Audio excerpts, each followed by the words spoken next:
কম উপকরণ আর কম সময় দিয়ে যদি এই ডিমের এক নতুন রেসিপি থাকে তাহলে কিন্তু ভাত অথবা রুটি পরোটার সঙ্গে বেশ লাগবে। নমস্কার বন্ধুরা, কাজল ভিলেজ কিচেনে সকলকে স্বাগত জানাই। রোজকারের মতো আজও রান্নাঘরে চলে এলাম। আজকের রেসিপি প্রথম থেকে লাস্ট পর্যন্ত দেখতে থাকুন, আশা করছি ভীষণ ভালো লাগবে। তো চলুন তাহলে শুরু করা যাক। এখানে নিলাম একটা বাটির মধ্যে আমি নিয়ে নেব 3টে ডিম নিয়ে। তো তোমরা চাইলে এখানে ডিমের মাপটা কিন্তু কম বেশিও ব্যবহার করতে পারো।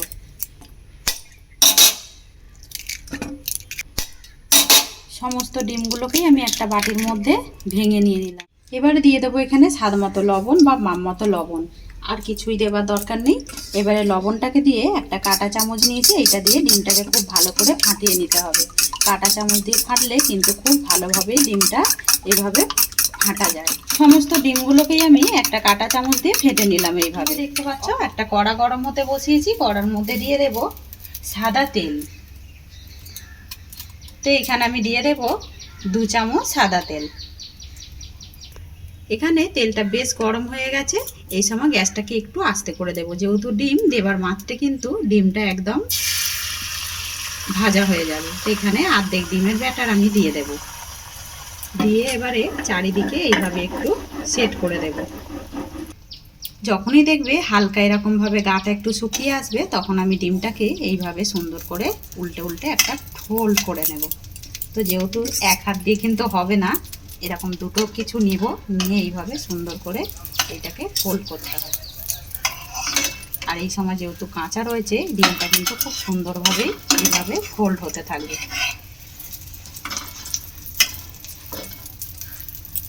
সমস্ত ডিমটাকে আমি সুন্দর করে এইভাবে ফোল্ড করে মুড়ে নিলাম। এবারে খুব ভালো করে আমি ভেজে নেব, একটু চেপে চেপে করে একদম ভেজে নিলাম। আর বেশি এটা ভাজবো না। এবারে আমি একটা প্লেটের মধ্যে তুলে নেব। কতটা সুন্দর হয়েছে সেটা কিন্তু দেখতেই পাচ্ছেন। আর এই তেলের মধ্যেই যে ডিমের ব্যাটারটা রয়েছে, এইটাও আমি সমস্তটা দিয়েই একইভাবে ভেজে নেব। দেখতে পাচ্ছ আমি বেশ সুন্দর করে ডিমগুলোকে ভেজে নিয়েছি। এবারে এই সাইড থেকে একটু কেটে দেব, দেখতে সুন্দরের জন্য। তো এইগুলো ফেলবো না, তরকারির মধ্যেই দিয়ে দেব। তো এই রান্নাটা খেতে কিন্তু ভীষণই দারুণ লাগে। ভাতের সঙ্গেও যেমন ভালো লাগবে, তেমন কিন্তু এটা রুটি অথবা পরোটার সঙ্গে বেশ দারুণ লাগবে। আর এই দেখতে পাচ্ছ সুন্দর করে আমি পিস করে কেটে নিয়েছি, কতটা সুন্দর দেখাচ্ছে দেখো। সামান্য দুটো 3টে ডিম দিয়ে কিন্তু 4 জনের রান্না দারুণ সুন্দরভাবে হয়ে যায়। সমস্ত ডিমগুলোকেই আমি সুন্দর করে পিস করে কেটে নিলাম। আমি আবারও কড়া গরম হতে বসিয়েছি। এবারে রান্নাটা করে নেব আমি এখানে সর্ষের তেলে। কড়ার মধ্যে দিয়ে দিলাম বেশ কিছুটা সর্ষের তেল।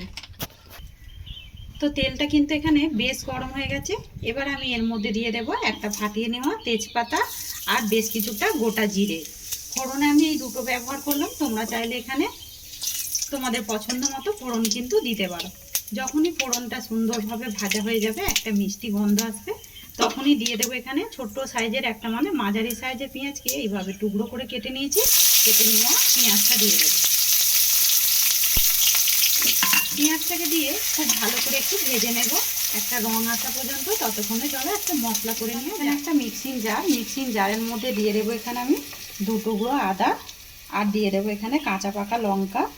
তো এখানে আমি নিয়ে নিয়েছি 3টে কাঁচা পাকা লঙ্কা। এইগুলো খুব ফাটিয়ে দিয়ে দেবো, এতে করে কিন্তু তরকারির টেস্টটা বেশ দারুণ আসবে। আর এখানে কোয়া মতো রসুন দিয়ে দেবো, ওই 5-6 কোয়া মতো রসুন দিয়ে দেবো। এবারে দিয়ে দেবো এখানে বড় সাইজের একটা টমেটো, আর দিয়ে দেবো এখানে কয়েক টুকরো আমি এখানে নিয়েছি কাজু, 5খানার মতো নিয়েছি কাজু। এই কাজুটাকেও দিয়ে দেবো। আর শত লাস্টে যেটা দেবো এখানে বেশ কিছুটা ধনে পাতাটা যদি খেতে না তোমাদের ভালো লাগে, তাহলে কিন্তু তোমরা সেই ক্ষেত্রে কুচিয়েও দিতে পারো অথবা এরকম বেটেও দিতে পারো। এতে করে কিন্তু টেস্টটা বেশ দারুণ আসে।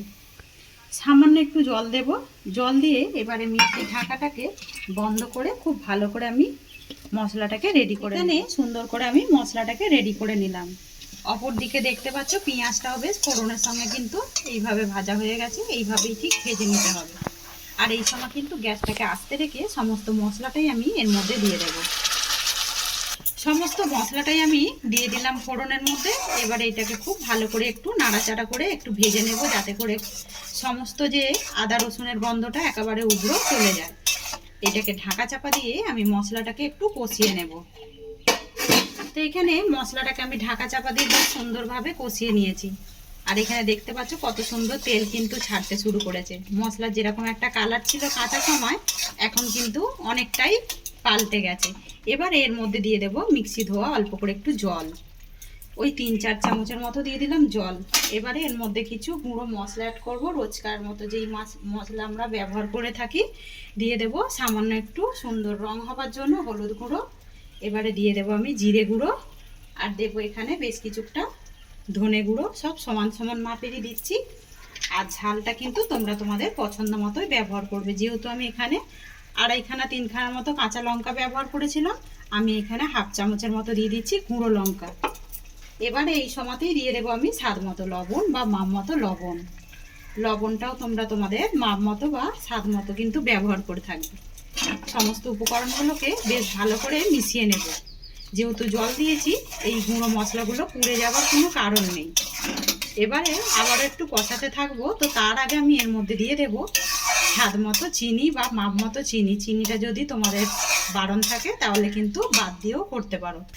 এইটা যেমন তরকারির একটা টেস্ট আনবে, তেমন কিন্তু এই তরকারির টেস্টটাকে দ্বিগুণ করে তুলবে এই চিনিটা, আর সুন্দর একটা কালারও আসবে। এবারে চিনিটাকে দিয়ে মশলাটাকে আমি আবারও সুন্দর করে কষিয়ে নেব। মশলা কিন্তু যত কষানো হবে, তরকারির টেস্টটাও কিন্তু দারুণ আসবে। আবারও আমি ঢাকা চাপা দিয়ে মশলাটাকে আমি কষিয়ে নেব, ফাঁকে ফাঁকে একবার করে খুলে কষিয়ে নেব। মশলার কালারটা কিন্তু দেখতে পাচ্ছ একদম দানা দানা হয়ে গেছে, আর তেলটা কিন্তু ছাড়তে শুরু করেছে। এইভাবে যত সুন্দরভাবে মশলা কষাবে, তত কিন্তু তরকারির টেস্টটা বেশ দারুণ আসবে। তো দেখতেই পাচ্ছ কতটা সুন্দর দানা দানা হয়েছে, আর কালারটাও কিন্তু বেশ দারুণ এসেছে। এবার আমি এর মধ্যে দিয়ে দেব জল মাপ মতো। তো আমি এখানে গরম জলের ব্যবহার করছি। তোমরা চাইলে কিন্তু এখানে একটু গরম জল দেবারই চেষ্টা করবে, এতে করে কিন্তু তরকারির টেস্টটা বেশ দারুণ আসবে। এবারে জলটাকে দিয়ে খুব ভালো করে মিশিয়ে নেব ঢাকা চাপা দিয়ে। এবারে জলটাকে আমি ফুটতে দেব। তো দেখতেই পাচ্ছ এখানে কিন্তু সুন্দরভাবে ফুটে উঠেছে।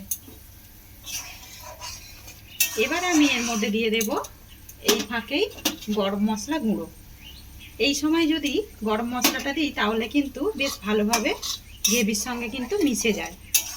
গরম মশলাটাকে দিয়েও খুব ভালো করে মিশিয়ে নিলাম। এবারে সমস্ত যে ভেজে রাখা ডিমগুলোকে আমি একে একে এর মধ্যে ছেড়ে দেব। তো বন্ধুরা, আজকে রেসিপি আপনাদের কীরকম লাগছে অতি অবশ্যই কমেন্ট করে জানাবেন। যদি ভালো লেগে থাকে একটা লাইক করে দিয়ে এইভাবে আমার পাশে থাকবেন।